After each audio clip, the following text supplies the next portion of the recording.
Jack Burnett had always believed that land had memory, that the earth remembered kindness, cruelty, sweat, and silence.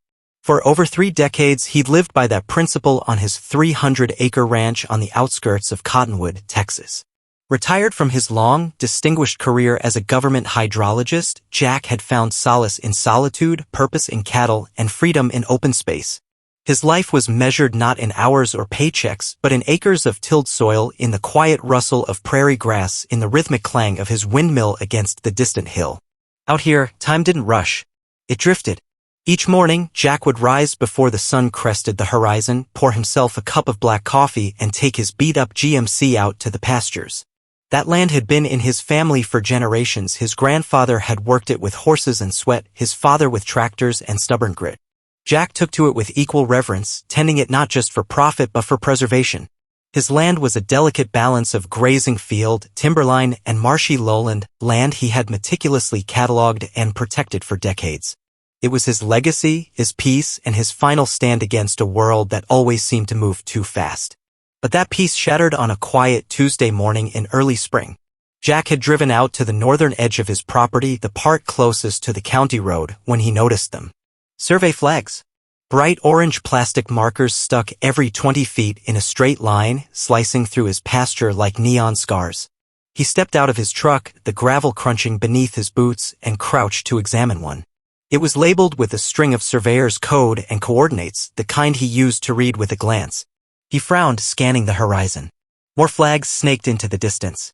A half-mile further down, he could make out the silhouettes of heavy machinery, backhoes, graders, a cement truck idling with a hiss of air brakes. Something was wrong. Jack climbed the slight ridge that overlooked the pasture. From there, the scale of the intrusion became clear. A cleared dirt road now bisected his land where tall grass used to sway in the wind. Tree stumps littered the edge of the clearing. Men in hard hats moved busily among the equipment, hauling out pallets of lumber, marking foundation points. The sight turned Jack's stomach. He knew this land like the back of his weathered hand, and what he saw wasn't a maintenance crew or public works project. It was the early stages of a housing development. Without thinking, he drove down the hill, heart pounding, dust kicking up behind him as he approached the construction site. The workers noticed his truck and stepped aside as he pulled up. One, wearing a neon vest and carrying a clipboard, stepped forward. "You can't be here, sir," the man said, his tone polite but firm. "This is my land," Jack replied coolly. "You're damn right I can be here." The man looked down at his clipboard. "This parcel belongs to the Cottonwood Ridge HOA development, Phase 1. You might want to check with your county assessor's office." Jack narrowed his eyes. "I'll do more than that." He didn't argue further. He drove straight into town and marched into the county recorder's office. It took 2 hours, a few phone calls, and the reluctant assistance of a clerk named Vanessa to find what he needed, and when he did, it chilled him to the bone. According to county records, a 30-acre stretch of his northern pasture had been reclassified 6 months ago, rezoned as residential, and sold to a development group named Iron Ridge Properties, LLC. The signature on the deed transfer wasn't his, but it looked remarkably like his own. A notary seal had been stamped, and the document had been filed without question. "It must be a clerical error," Vanessa offered. Jack wasn't so sure. He spent the next week immersed in paper, his own surveys, plat maps from the 1970s, tax assessments, deed histories, even the handwritten journals his grandfather kept about the land's boundaries. He found the survey discrepancy, an altered coordinate line shifting a boundary marker by several hundred feet. The forgery was subtle, clever. Most wouldn't catch it. But Jack had made a career out of reading topographical deceit, of analyzing floodplains and erosion models. He recognized a fraudulent plat when he saw one. He contacted the sheriff's office. The deputy was polite but dismissive. "That's a civil matter," he said. "You'll need to talk to a lawyer." So Jack did. He called up Miriam Larson, a tough-as-nails property attorney in Austin he'd known years back. She reviewed the documents and raised her eyebrows. "This is definitely dirty," she said. "But it's also been filed. That gives them a leg up in court. You'll need to file an injunction immediately." They did. But the legal machine moved slowly and the developers didn't. Within weeks, the pasture was a flurry of construction. Earth was moved, pipes laid, roads paved. A sign went up, "Welcome to Cottonwood Ridge Estates, modern living, timeless charm." The HOA had formed almost immediately, a bylaw-armed entity led by a smug, clean-cut man named Sterling Baines. He visited Jack personally, handing him a copy of the community plan as if that somehow made it legitimate. "Look, Mr. Burnett," Baines had said, standing on Jack's own gravel drive, "I understand this is upsetting, but this land was sold fair and square. There's nothing personal here. It's progress." Jack stared at him, then slowly tore the document in half. The court date was scheduled and delayed, then delayed again. Injunctions were ignored with impunity. Jack tried to contact the media, but the local paper had just run a glowing feature on Cottonwood's rising suburb, and no one was interested in a crusty old man's land dispute. He tried the state water board, hoping to flag the development as a flood risk, but his warnings fell on deaf ears. "We have their environmental impact statement," they said. "It all checks out." He knew better. That pasture was a natural basin, prone to seasonal flooding from the nearby hills. Jack himself had designed the runoff mitigation plan for that area in the 1980s. Blueprints now buried in dusty archives no one seemed to care about. The developers hadn't consulted those plans. They didn't care. All they saw was flat land, a chance to profit, and a stubborn old man in the way. Over the next 3 months, Jack watched helplessly as his land was erased under concrete and imported sod. 58 homes were planned, each one a soulless copy of the next. Identical beige facades, plastic columns, garages too small for trucks.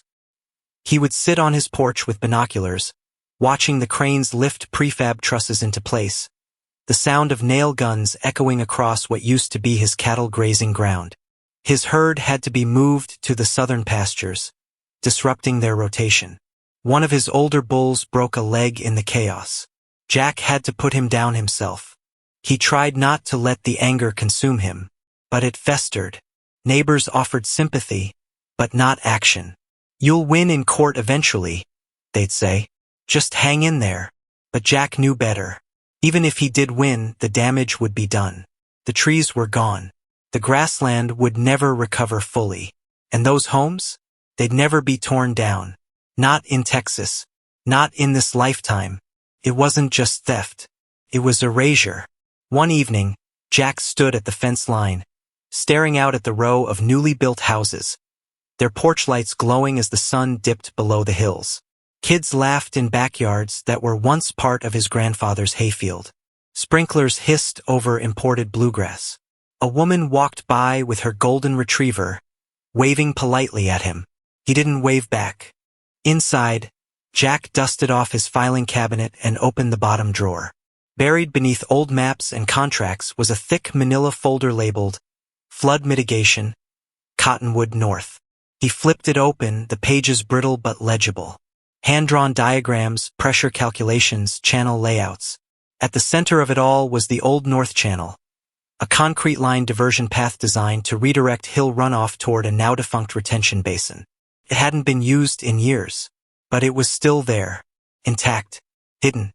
Jack set the folder on his kitchen table, poured himself a glass of bourbon, and stared at it long into the night. They had stolen his land through lies and loopholes. The courts were slow. The press was deaf. The HOA was smug. But Jack still had something they didn't understand.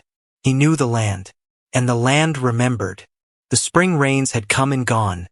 But Jack Burnett still felt the soil's bitterness. It soaked into the soles of his boots each morning, heavy and unresolved.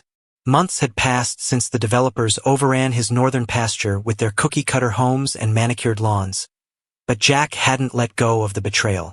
Not because of pride, but because the land wouldn't let him. It murmured to him in the creak of old trees, in the wind sliding over prairie grass, and in the silence where cattle once grazed. And Jack, now hardened by defeat and isolation, listened more closely than ever.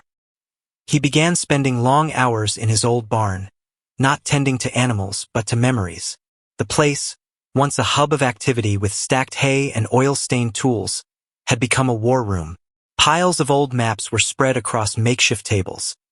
Topographical blueprints, hydrological studies, irrigation designs from his early years working with the Texas Department of Environmental Quality.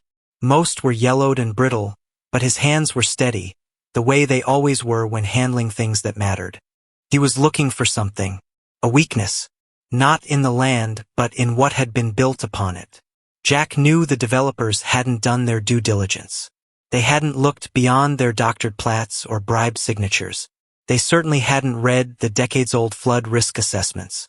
If they had, they would have known that the subdivision now sitting smugly behind a whitewashed HOA sign had been constructed directly in the center of a natural flood basin, one Jack had personally charted 30 years earlier. And finally, after weeks of scanning, calculating, and walking the perimeter in silence, Jack found what he was looking for. Buried beneath a tangle of curled blueprints was a forgotten piece of infrastructure, an old irrigation system from the late 1980s, designed to channel excess runoff during the spring monsoons. It had been abandoned after local agriculture waned, but Jack had overseen its construction back when people still respected the land's needs. The system was deceptively complex. A hidden reinforced concrete culvert, buried beneath the northern ridge, connected to a spillway from Clearwater Dam, nearly 4 miles upstream. At the time, it had been a precaution, a contingency to redirect water away from the then uninhabited lower basin.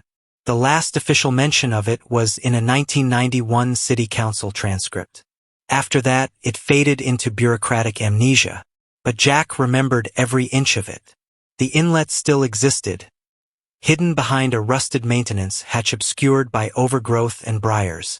The flow valves were still intact, protected by a reinforced chamber that only someone with the right tools and knowledge could access. And the channel? As Jack followed its route downhill, it passed quietly beneath old service roads, beneath a thicket of cottonwoods, and emerged, barely visible, behind what was now Lot 12 of Cottonwood Ridge Estates. He stood on the edge of that lot one late evening beneath a red-streaked sky, watching as sprinklers clicked rhythmically over AstroTurf as kids raced scooters on driveways. The irony made his jaw tighten. They had built on a floodplain. He told them. The county had ignored him. The developers had laughed at him. The HOA had dismissed him. But the land had remembered. That night, Jack made a phone call. His niece, Elise, picked up after the second ring. "Elise," Jack said, voice steady, "I need your help."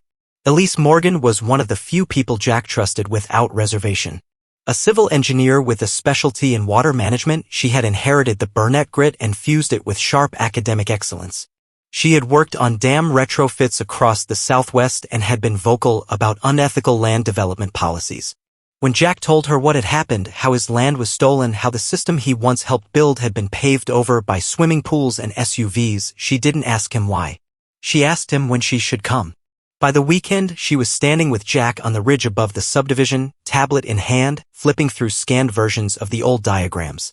"This is genius," she murmured, tracing a finger across the path of the buried channel. "And dangerous. If it still functions." "It does," Jack said. "I've checked. The main channel's intact. The gates are sealed, but we can retrofit them." "You're talking about routing floodwater back into the basin?" Jack nodded once. "Elise," he said, his eyes narrowing, "I warned them. I did it the right way. I filed the lawsuits. I sent the letters. They ignored everything. That land belongs to the earth, not them. And the earth owed its due." For 2 weeks, the two worked in secret.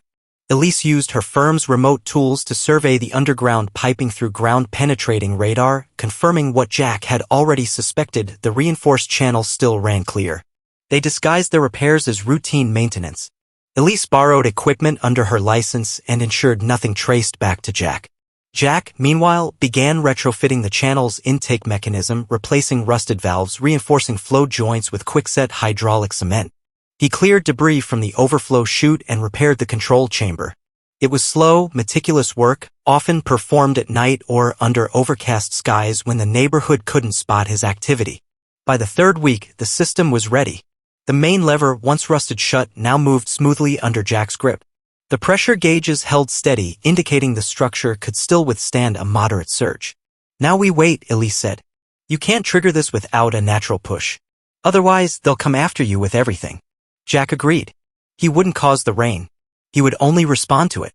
During the days, Jack resumed his routine, walking his fields, tending to fences, feeding cattle. But he also watched as the neighborhood flourished, oblivious. Families moved in by the dozen. The HOA, emboldened by rising property values, added a second park. Sterling Baines, the smug HOA president, made public appearances at city functions praising community growth. They held barbecues, movie nights, wine tastings. They installed a pool on the cul-de-sac that sat directly above the hidden retention mouth. Jack chuckled dryly the day he saw kids playing Marco Polo in a basin that nature had designed for a very different kind of swim. Then, in mid-May, the forecast changed.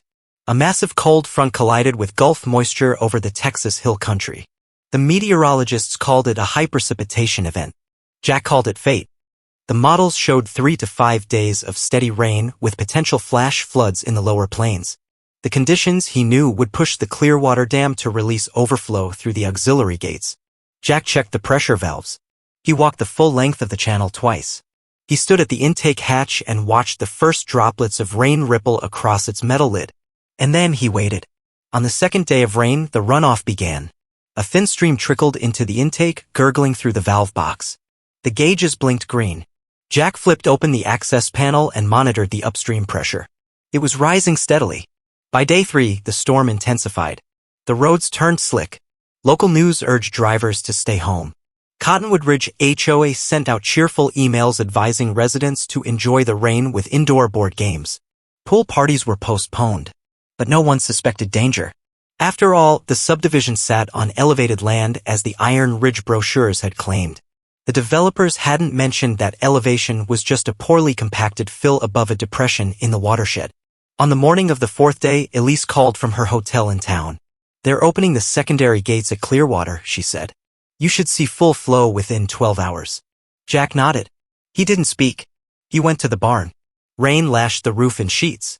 He donned his oilskin coat and boots, stepped into the wet, and walked the half-mile trail to the intake chamber. The channel rumbled beneath his feet, alive for the first time in decades. It was ready. He placed his hand on the lever. Waited. The final moment came not with anger, but clarity.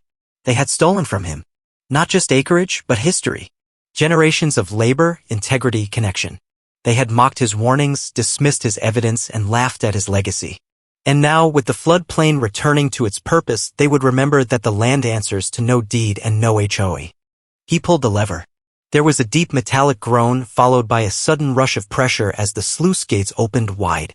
The water, collected and compressed over days, surged through the retrofitted channel like a release beast.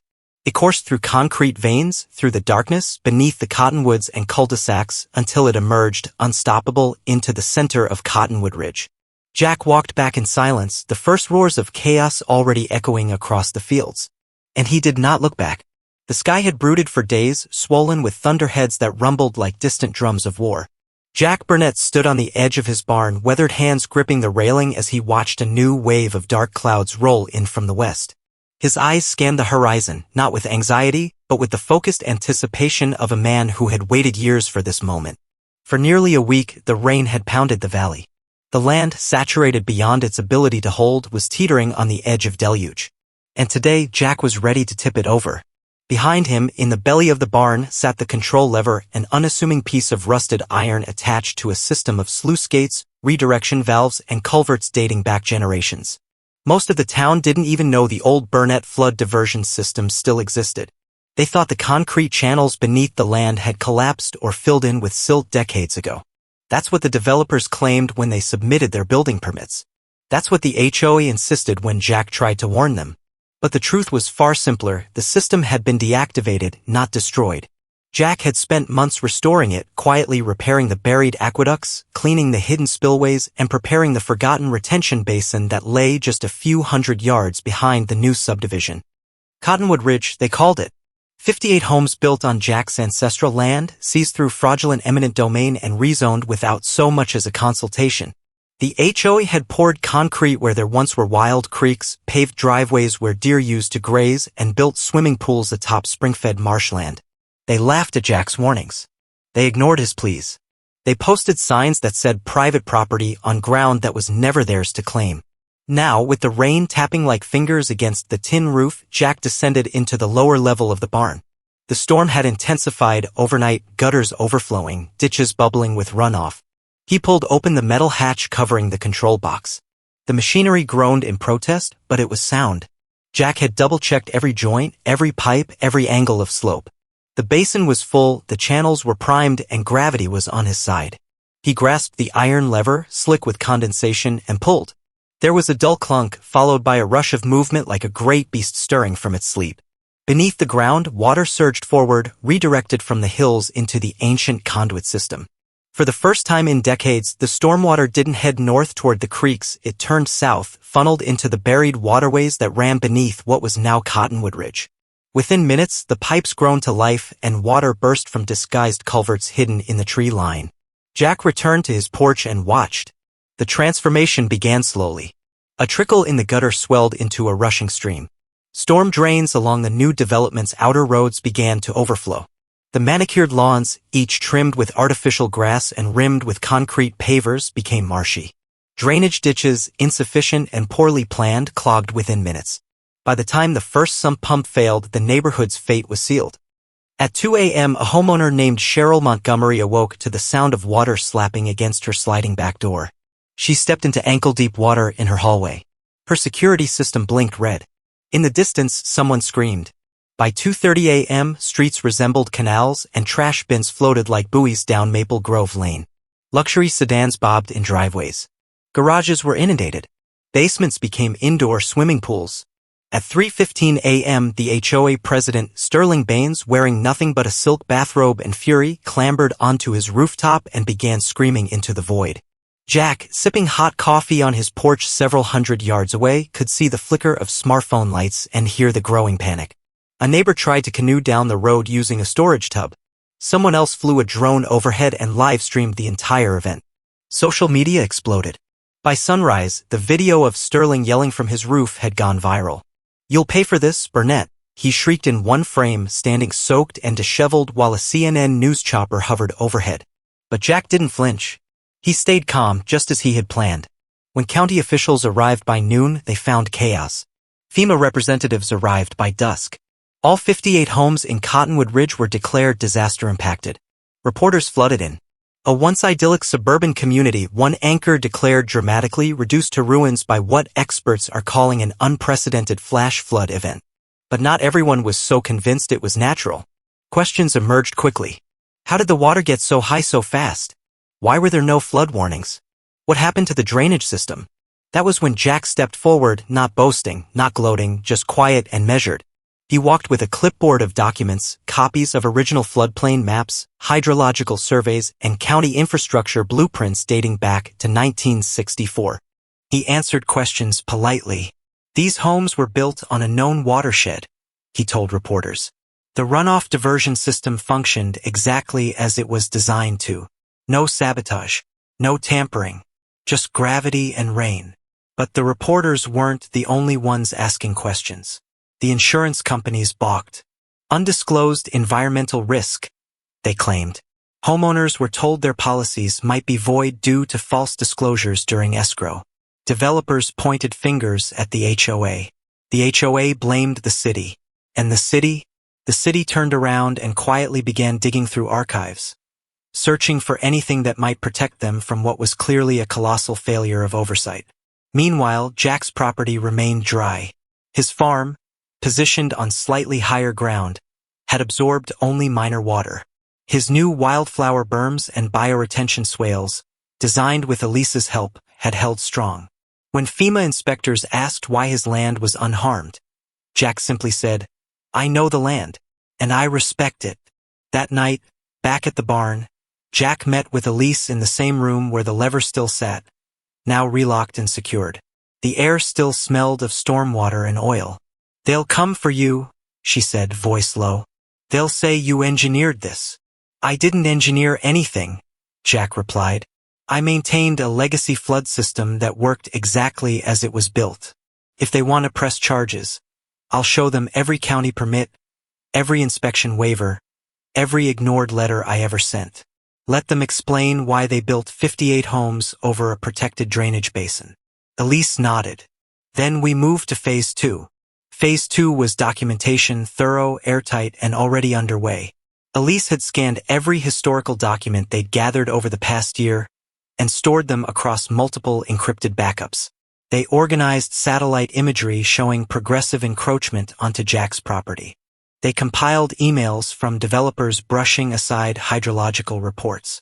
They even had drone footage from the early days of construction, showing bulldozers paving directly over known drainage channels. Still, Jack didn't want revenge.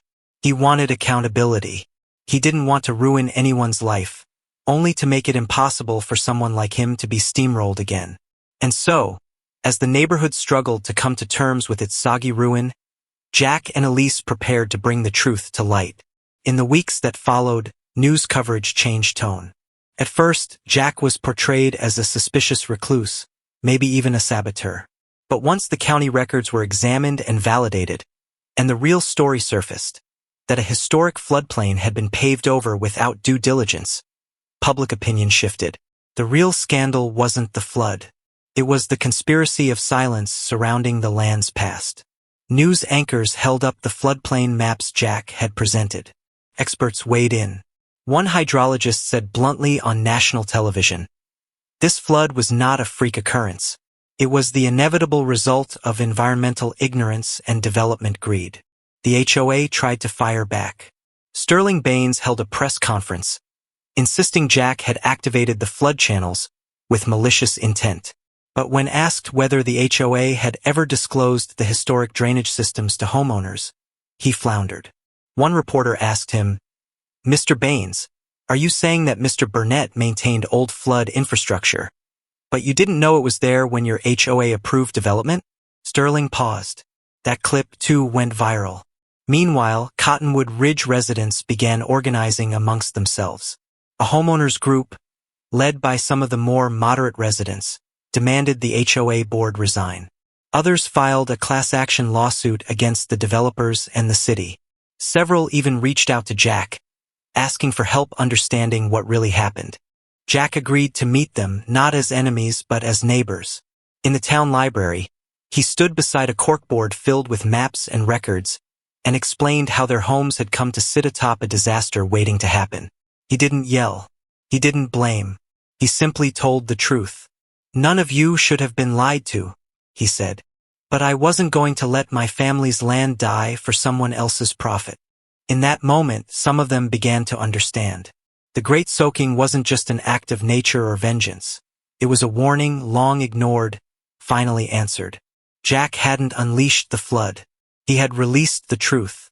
And as the waters slowly receded and the lawsuits mounted, the residents of Cottonwood Ridge finally saw the land for what it really was. Not a suburb, not a showcase for modern real estate dreams, but a place with a history deeper than foundations and stronger than stone. The weeks following the flood unfolded like a courtroom drama played out on the world's largest stage.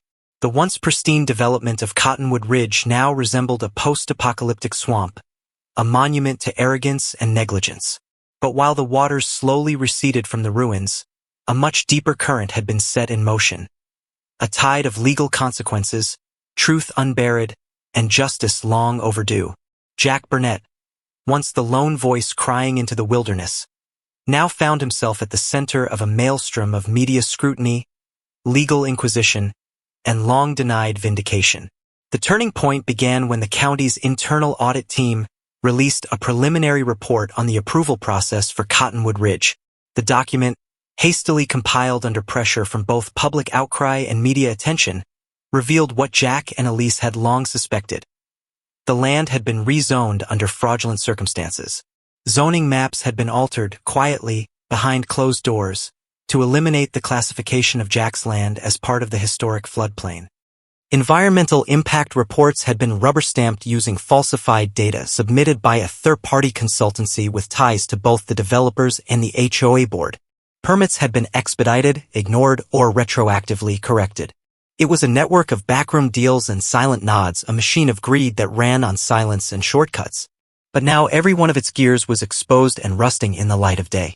Insurance investigators, initially reluctant to challenge the developers, suddenly found themselves in possession of damning evidence. They uncovered emails showing HOA officials, including Sterling Baines himself, had received warnings about hydrological risks as early as 3 years before the first home was built. In one such email, an environmental consultant explicitly stated, "Building here without proper redirection of the watershed is inviting catastrophe." That email had been buried, marked as spam in official files. Another document showed the HOA waiving an independent inspection of drainage infrastructure to save costs.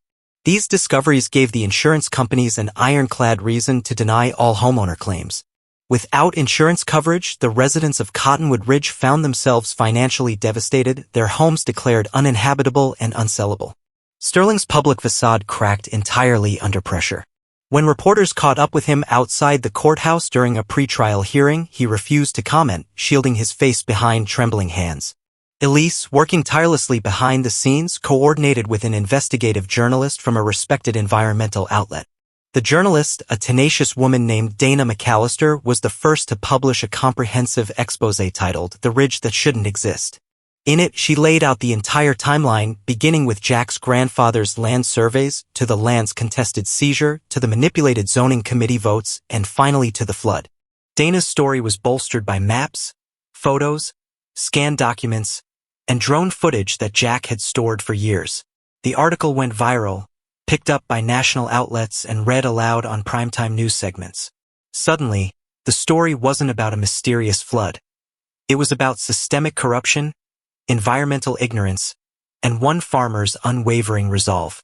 Within days of the article's release, the state attorney general's office announced an investigation. County officials who had previously dismissed Jack's warnings were subpoenaed. 3 resigned in disgrace. 2 were indicted. Charges included abuse of power, fraud, negligence, and conspiracy to bypass environmental regulations. Depositions unearthed more evidence of collusion. Text messages between city planners and developers mocking Jack as that paranoid old coot with his maps. But now, the maps were in the hands of forensic engineers. Jack's so-called paranoia had turned into proof. The legal proceedings in civil court began with quiet determination. Jack, represented pro bono by a legal team from the Environmental Land Defense Council, walked into the courthouse not as a bitter man seeking revenge, but as a custodian of truth demanding accountability. The courtroom was small, its ceiling stained by years of disuse, but its importance felt grander than any cathedral. Elise sat beside Jack, fingers laced over a yellow notepad, while the HOA's legal team stumbled over excuses and shifting blame. When Jack took the stand, he didn't speak with fury. He recounted, plainly and meticulously, how his land was stolen, how he had tried to warn them, how they laughed at the warnings etched into the soil by generations, how they paved over nature and assumed they had conquered it. His words did not rise or tremble. They simply rang with undeniable truth. A parade of experts followed. Hydrologists confirmed the land was always at high risk for flooding. County engineers acknowledged the Burnett flood diversion system had never been formally decommissioned and, in fact, was still listed in old infrastructure blueprints. An archivist from the local university submitted evidence of forged permit stamps. And then came the final blow. Elise presented the deed. The original, unaltered, notarized deed that proved the 1,500 acres had never been lawfully transferred. What had occurred was not a standard case of eminent domain, but a seizure based on fraudulent zoning records and falsified property assessments. The judge, an older woman with decades on the bench, leaned forward, brows furrowed, as she read the documents. By the time she finished, her expression was one of solemn recognition. It took only 2 days for her to issue the ruling. The court found in Jack Burnett's favor on every count. The zoning had been unlawfully modified. The property rights had been violated. The flood mitigation system was historic infrastructure, not sabotage. The homes of Cottonwood Ridge had been constructed in blatant defiance of natural law, civil code, and ethical conscience. The development was declared null. Ownership reverted immediately to Jack. The HOA was ordered to dissolve. Damages were to be paid, though most of the individuals responsible were already insolvent, bankrupt under the weight of mounting legal fees and insurance denials. But Jack didn't smile. Not even when the gavel came down. Justice, when it finally arrives, doesn't bring joy. It brings closure. The court order included a clause permitting residents of Cottonwood Ridge a limited time to recover personal belongings and relocate. Jack, for his part, offered to waive eviction timelines and even provided volunteer help through local civic groups to assist with packing and storage. Some of the residents, now seeing the full scope of what had occurred, thanked him through tears. Others avoided his gaze entirely, ashamed of how they had once viewed him. Jack bore them no grudge. The fault was never theirs, not truly. They were just pawns on a corrupted board. Weeks passed. The community was dismantled, house by house. Bulldozers returned, not to build, but to tear down. Concrete was ground into gravel. Paved roads were excavated. Pipes were pulled from the ground like rotten veins. Jack supervised the process not as an overlord but as a steward. His land was being reborn, not reclaimed. Nature itself seemed to breathe easier as native grasses re-emerged and marsh birds returned to the wetland basin. Elise coordinated with conservationists, using Jack's restored ownership to apply for a federal wetlands rehabilitation grant. It was approved within weeks. Government agencies eager to distance themselves from the scandal fast-tracked permits and funding. Volunteers came from across the state to help. Jack named the new sanctuary the Burnett Wetlands Preserve. It spanned all 1,500 acres. At the entrance, beside a simple wooden sign, a bronze plaque was installed. It read, "Respect the land or the land will teach you." Beneath it, in smaller print, was a dedication. To those who see beyond concrete and to those who listen when the earth speaks. Jack's porch, weathered as always, now overlooked the shimmering expanse of reeds, pools, and willow trees. On some days, Elise sat beside him with a thermos of coffee and a clipboard full of trail planning notes. On others, schoolchildren came in buses to tour the wetlands and learn about ecological balance. The old barn was converted into an education center filled with maps, water cycle diagrams, and a digital exhibit of the flood. Jack refused to let the truth be buried again. He never saw Sterling again. Last he heard, the former HOA president had moved out of state, trying to avoid further legal entanglements. Several of the other board members had faded from public view entirely. The developers were still fighting multiple lawsuits, their reputations in shreds. The city council that once enabled them faced a total turnover in the next election. The land had changed. The people had changed. Even the air felt different now. But Jack remained. One late afternoon, long after the media coverage faded and the last lawsuit was settled, Jack sat alone on his porch with a glass of sweet tea. A heron glided across the marsh. Wings stretched like a quiet benediction. The cicadas hummed in the trees. In the distance, a group of volunteers installed a new observation deck overlooking the basin. Jack sipped slowly, the tea cool and perfect. He had no desire to build, to sell, or to profit. The land wasn't a commodity. It was a covenant, one that had been broken but now finally honored. He closed his eyes for a moment, the wind tugging gently at his shirt. The flood hadn't just washed away homes. It had cleansed the lies. It had exposed the corruption, uprooted the arrogance, and laid bare the truth beneath the concrete. It had carved a new path, not just through land, but through law, through power, through the very heart of a community. Jack opened his eyes again, his gaze resting on the plaque in the distance. The land had taught its lesson, and this time people listened.